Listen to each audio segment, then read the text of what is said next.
yang belum menghasilkan sebuah kesepakatan. Akhirnya, Kongres Pemuda Akua dilaksanakan pada tanggal 27 Oktober 1928 di Gedung Katolik Jongenligenpon, Batavia. Assalamualaikum warahmatullahi wabarakatuh. Waalaikumsalam warahmatullahi wabarakatuh.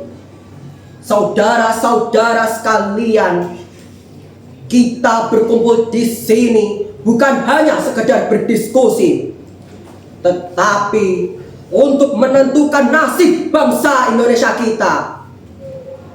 Perjuangan kita tidak bisa terus sendiri. Kita harus bersatu. Kongres Pemuda ini harus menjadi momentum bagi kita semua untuk merumuskan persatuan nasional. Saudara-saudara, saya yakin persatuan itu bukan hanya sekedar impian, tetapi sebuah keharusan. Kita memiliki 5 faktor yang dapat menyatukan kita. Sejarah yang sama, bahasa yang satu, hukum adat yang serupa, pendidikan yang harus nasional, serta kemauan yang kuat untuk bersatu. Jika kita mampu menilai ini sebagai kekuatan, maka tidak ada kekuatan kolonial yang bisa memecah belah kita. Tetapi bagaimana kita bisa bersatu jika masing-masing organisasi memiliki kepentingan yang berbeda? Setiap daerah memiliki adat, budaya, dan juga kebiasaan yang tidak selalu sama. Memang benar, kita hidup di tanah yang sama, dijajah oleh bangsa yang sama, dan menginginkan kemerdekaan bersama. Bukankah itu cukup untuk menguatkan kita? Tepat. Oleh karena itu, kita semua harus mencari sebuah kesepakatan yang dapat diterima semua pihak. Mari kita lanjutkan diskusi ini besok dengan membahas pendidikan dan bahasa sebagai alat pemersatu bangsa. Hari kedua, sesi pertama, bertempat di US Java Bioskop. Saudara-saudara, jika kita menginginkan Indonesia yang bersatu, maka pendidikan harus menjadi milik semua orang, tanpa membedakan yang kaya maupun yang miskin. Kita juga harus mendidik pemuda-pemudi kita dengan semangat kebangsaan, agar mereka tidak hanya menjadi cerdas, namun mereka sadar bahwa mereka adalah bagian dari satu bangsa, Indonesia.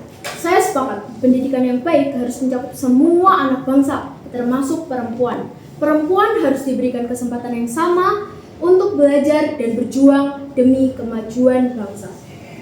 Jika pendidikan nasional dapat membentuk pemuda yang berpikir kebangsaan, maka kita harus mendukungnya. Tapi bagaimana dengan bahasa? Apakah kita harus menggunakan bahasa daerah masing-masing atau mencari bahasa pemersatu?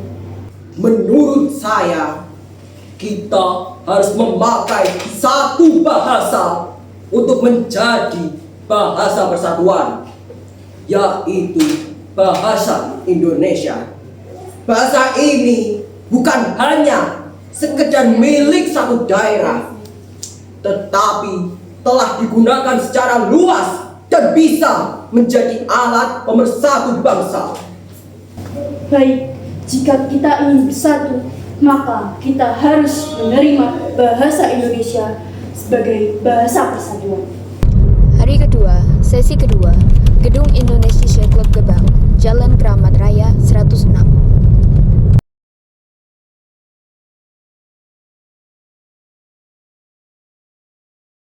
Setelah diskusi panjang, seluruh peserta Kongres Pemuda Akua mencapai keputusan untuk merumuskan Ikrar Sumpah Pemuda, ditulis oleh Muhammad Yamin dan ditandatangani oleh Sugondo Joyo Puspito. Saudara-saudara, dengan semangat persaudaraan, kita telah mencapai sebuah kesepakatan yang akan menjadi sebuah tonggak sejarah. Inilah sumpah kita. Sumpah Pemuda. Sumpah Pemuda. Kami, putra dan putri Indonesia, Kami, putra dan putri Indonesia, mengaku bertumpah darah yang satu, mengaku bertumpah darah yang satu, tanah air Indonesia. tanah air Indonesia. Kami, putra dan putri Indonesia, Kami, putra dan putri Indonesia, mengaku berbangsa yang satu, mengaku berbangsa yang satu, bangsa Indonesia. bangsa Indonesia.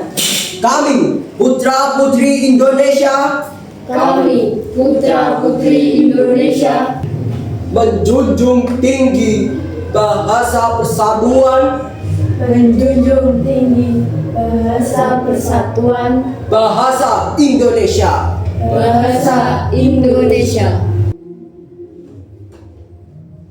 Sejak saat itu, tanggal 28 Oktober ditetapkan sebagai Hari Sumpah Pemuda Nasional.